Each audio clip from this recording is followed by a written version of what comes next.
I'm gonna sing my song, gonna touch somebody's soul, I'm gonna put some words to music, because you never know. Strike a chord and bring a tear, or make somebody smile. I'm gonna sit right here and play for you a while. I wanna sit right here and play for you a while. I'm gonna sit right here and play for you a while.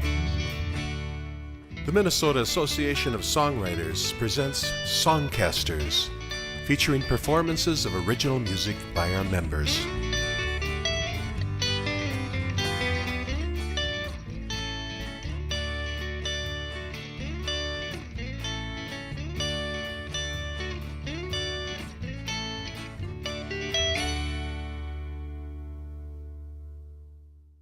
Hello everyone, my name is Glen Newton and I am delighted to be in the studio today with veteran songwriters Ynigues and Larry Suess.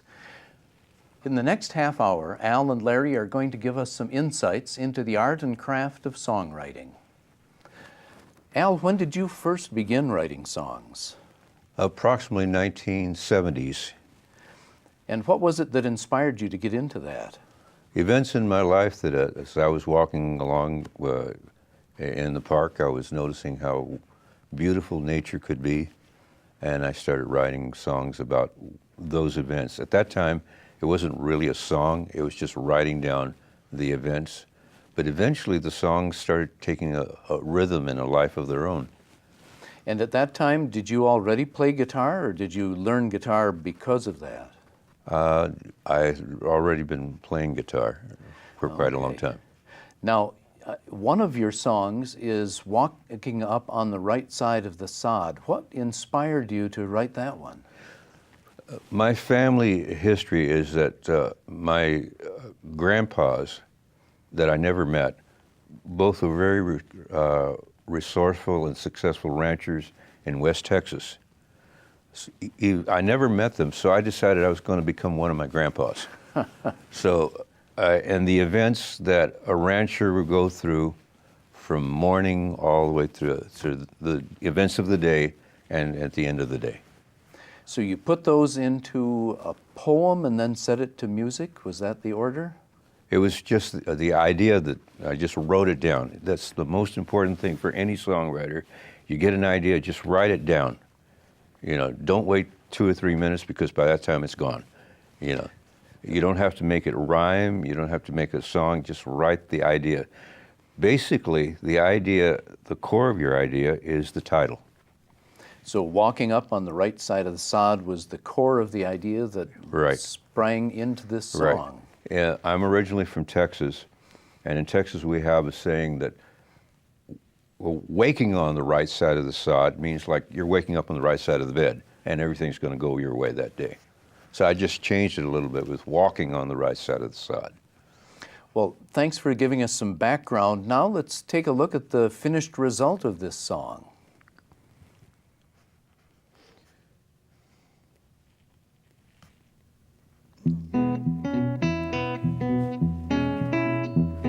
By 30, I'm here on the West Texas plain.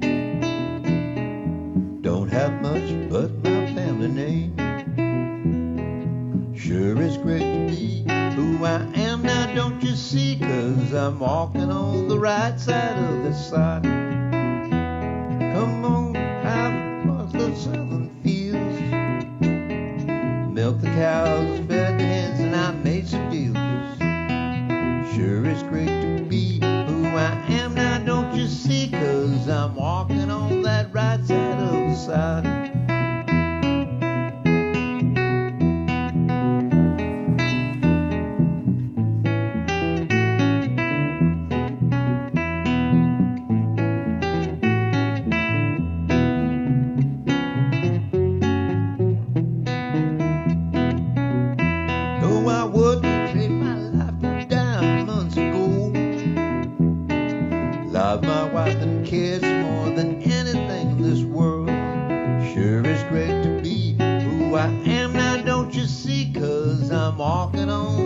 Side of the side. I'm a country boy from the West Texas plains. When I come home, my wife rubs my pains. Oh yes, she do. Sure is great to be now, don't you see? 'Cause I'm walking on the right side of the side. That city life just ain't for me. On Grandpa's farm is where I'd rather be. Sure is great to be who I am now, don't you see? 'Cause I'm walking on that right side of the side. Sure is great to be who I am now, don't you see? 'Cause I'm walking on the right side of the side.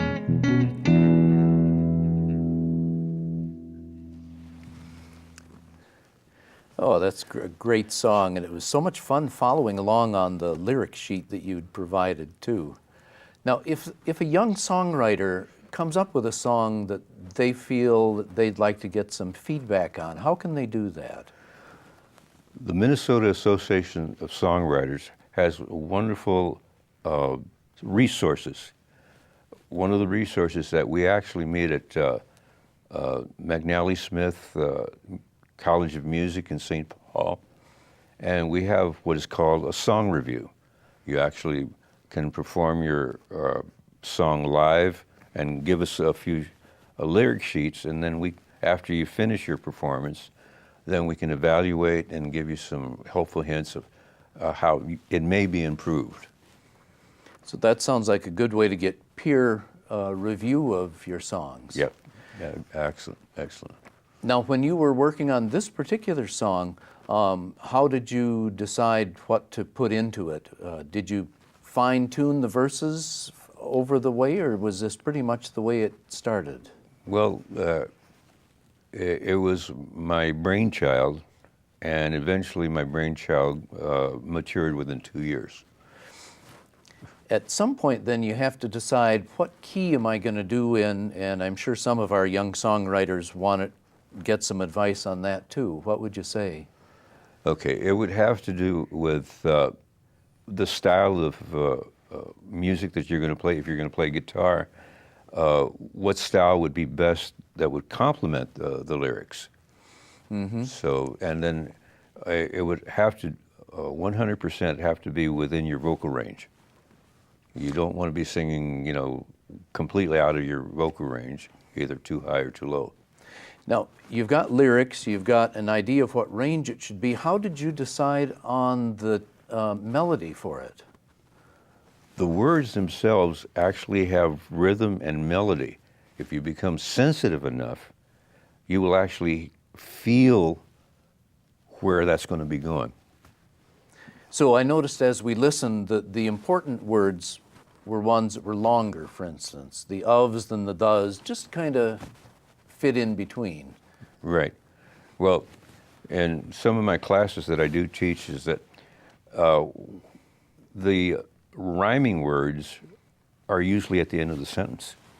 Okay. At the end of the sentence is usually the longest word of the sentence. And that's usually where a new chord change happens. Oh, yes, that's a good thing to keep in mind for the people that are just starting out writing songs. Mm-hmm. And then after you've done that, what do you do to put it into production? Definitely, I put it on my laptop. And because on my laptop, as I'm putting it in there, I start getting more ideas, start refining it, and eventually I come up with a finished product. Okay, and on your laptop, are you running some kind of background song accompaniment software as well? No, it's just me and just you and the microphone. You and the microphone and the inspirations. Right. Okay. Well, these are all good ideas. What advice would you give for young songwriters? First of all, get in contact with people who are already doing songwriting, like the Minnesota Association of Songwriters. I am on the board of directors. I am the showcase director, and I'm the guy that actually books the events around the Twin Cities. So you can contact me, and we can actually get you in contact with other people that are willing to mentor you into that. Well, that's great. Well, thank you for being with us today and for sharing some insights. It was a pleasure being here.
Well, now I'm here with Larry Suess. Larry, let's talk a little bit about how you got into songwriting. Well, I've been playing in bands since high school, Glenn, and I started writing songs that fit some of my favorite songs I heard. I tried to write in those different styles, mostly rock and harmony bands, and I've always liked harmony and rock, so I wrote for the bands, and I also traveled to Europe Oh my. for 4 months and played on the streets. And You were a busker. a busker, yes, and so I found that I could write about what was going on and what I saw, and play a song and keep playing it on the street because people are going by. And by the end of the day, I'd have the song kind of finished, and I'd have money in my guitar case. I could go to lunch. Lunch is such an inspiration for a songwriter. Now, who were some of the bands that you played with here? Names that people might recognize. Some they wouldn't. I joined a band called Canoe in 1967, and I still play with them. That's been 50 years, and I was in a band called the Del Counts, and we wrote songs in there. We all wrote songs for the band, and there was another band called the Underbeats, and the Ravons. I've been in a lot of bands, but the Canoe has been kind of all along. All been playing along, with them, yeah, a long-standing one. That's And, right. To get started on writing a song, like we have a love song we're going to show the audience today. Let's talk a little bit about the inspiration behind that. Okay, well, that started as I was walking along the ocean, and I was thinking that, well, you can exercise along the water any way you want. You can walk in the hard sand, it's pretty easy. You can walk ankle deep in the water, and it's a little harder. You can walk knee deep, and it's a little tougher. You get a harder workout. And I thought you can kind of choose your level of difficulty, and I thought, well, love is kind of like that too. You can kind of stay on the sidelines and not give much of yourself, or you can plunge in. So that was the idea of the song. I think a song should be built around an idea. And when you start with that idea, then how do you turn that into lyrics, tunes, chords, and a production? Good question. That's well, I think of the idea, and often the chorus will have a hook or a line that kind of captures the idea of the song. So in this song, the second verse says, "Love and the sea are the same. You can dip your toes in or swim on out." So that was the idea, but it ended up, I moved that to the second verse and started out with kind of the difficulties of love, but the choruses came back to "Love is the way." So it brings it back to you get what you give. Mm-hmm. And as you were doing that, then did you create the melody based on any particular thing that you had done previously? No. I find walking by water to be really inspirational. You have no music, and you hear just the sound of nature, especially the waves, and so I kind of try to empty my mind and let a melody come. Sure. And just, had a little melody, "Love is the way," and then the rest of the song built around that. Well, let's give the audience a look at the finished product. Okay.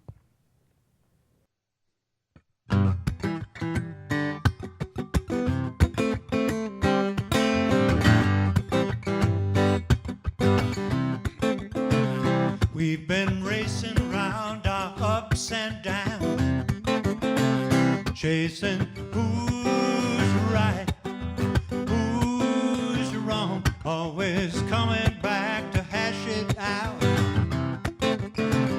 till we're playing our song, 'cause you save my soul every day. Over deep dark waters you guide me to that shining light in the distance.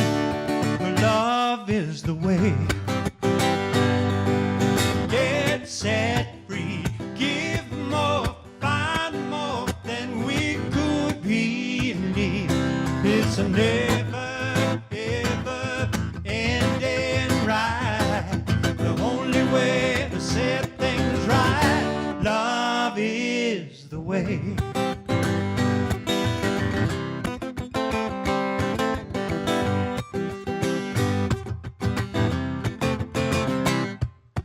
love and the sea are the same.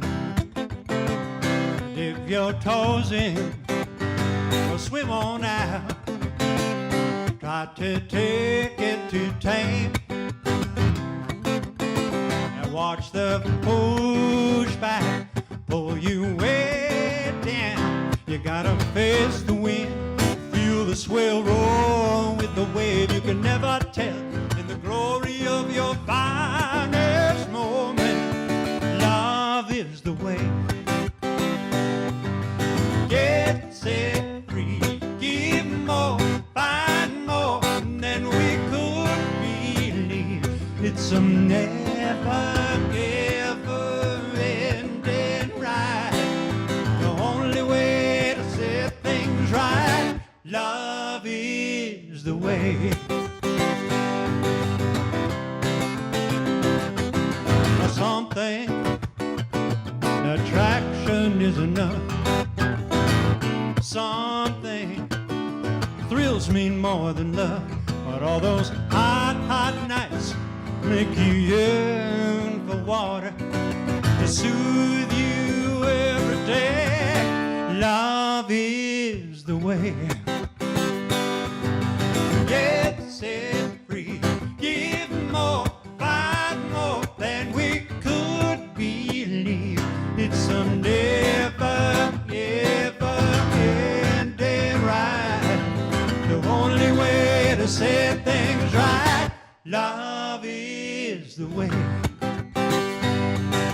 Love, love, love is the way. Love, love, love. Love is the way. Well, I really enjoyed that, and I liked how you came to the part about love and the sea are the same after you'd introduced some of the difficulties. That was good positioning of that from the way I listen to songs. Now, when you're looking for inspirations and you're not by the sea, what other things inspire you? Well, I listen for inspirations and try to grab them.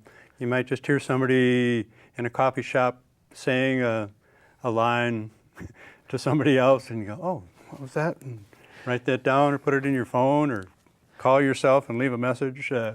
You have to, these things pass you by if you don't grab them.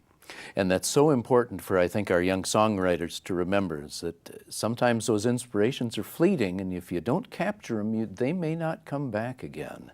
Mm-hmm.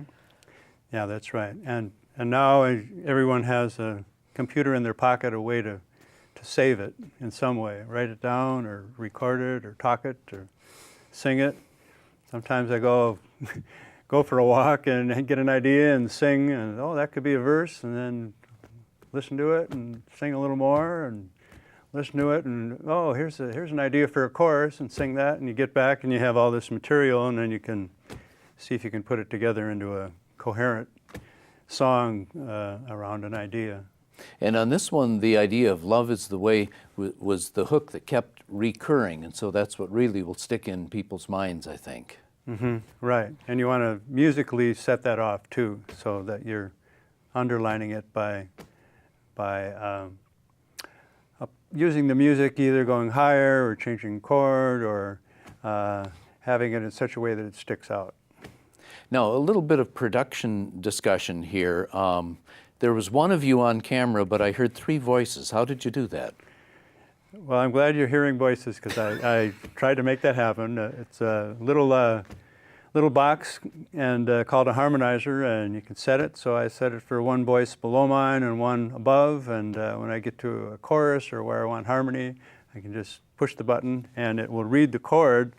So I have to make sure I'm playing the chord at the same time and the right chord, and then it will harmonize right with you. I grew up in bands and singing, and my family, a lot of singing. My mother's one of 5 sisters, so I grew up over at the grandparents listening to harmony, and I love harmony. So even if I'm just walking along with a song idea, I'm hearing harmony in my head. So you were one of the people that would have been singing that higher or lower harmony when your siblings were singing the melody. Yeah, that's right. My mother was a second child, I believe, and there were 5 sisters, so she was always harmonizing as the alto, and I just learned harmony from all of those sisters. So. Yep, and you learn what sounds good and make that part of your songs. Now, what about our young songwriters who can't afford to go to Europe to busk on the street? Where do they find performing opportunities? Performing opportunities? Well, the Minnesota Association of Songwriters, as Al has said, can offer you opportunities to play your song in front of people and get feedback, and also to, when you want to show off a few songs, to be part of a showcase where you don't have to play the whole night. You can just come and be part of the night and play a few songs if that's all you have. Mm-hmm. And and you should look for opportunities, play at parties. Don't worry about being perfect. Offer to play. Yeah, and that's such an important thing to remember. You'll get feedback from people, even if you just play one song, and even if you play it imperfectly. Mm-hmm.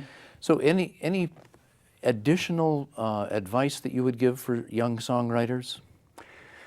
I would say to write a lot, and do not critique yourself too much while you're writing. Save the editing for later. There's a inspired part of songwriting, and then there's the sitting down, hard work editing, and separate those two. Just write and be creative and get a lot of material, and then you can edit it later.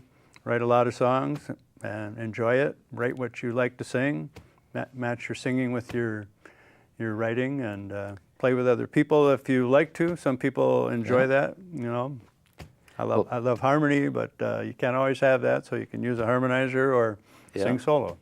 Good advice for everyone, and thanks very much.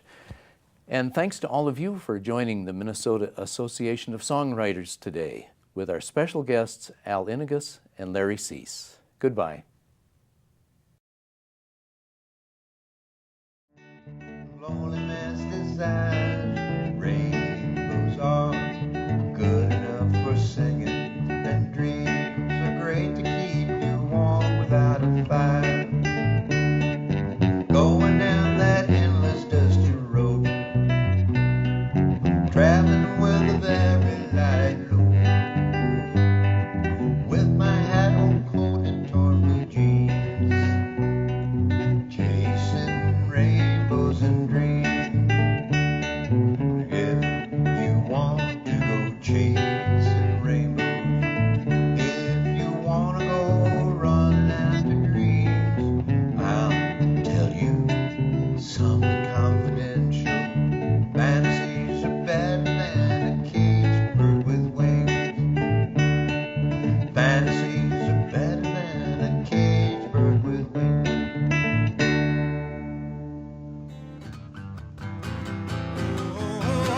This old world is coming down. Misery is spreading right. Change aspire is the eye can see. So